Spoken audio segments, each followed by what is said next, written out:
હા, હમણાં દિવસના 12-12 વાગે એક બાપાએ જમી લીધું અને ગામડામાં નળિયાવાળા મકાન અને મકાનની આગળ માંડવો, માંડવા નીચે ખાટલો નાખીને હુતા બંડી ખાટલાને પાયે ટીંગાડી દીધી.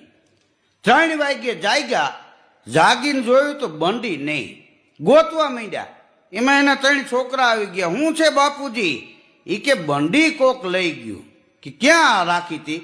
તો કે હું હૂતો તો ખાટલા ઉપર ને પાયે ટીંગાતી હતી, જાગ્યો તો બંડી નહીં. એના 3 છોકરા બિચારા ગોતાવા માંડ્યા, બંડી ક્યાં ગઈ, બંડી ક્યાં ગઈ, આજુબાજુમાં આટા માર્યા. પછી નાના છોકરાએ કીધું કે હે બાપુજી, કૂતરા નહીં લઈ ગયા હોય ને? કે ના ના, ઈ તો લઈ આવ્યા હતા. કૂતરા થઈ આવ્યા તો ઈ 1.5 વર્ષ પહેરી. હા, ઈ તો સંસ્કારી કૂતરા હતા.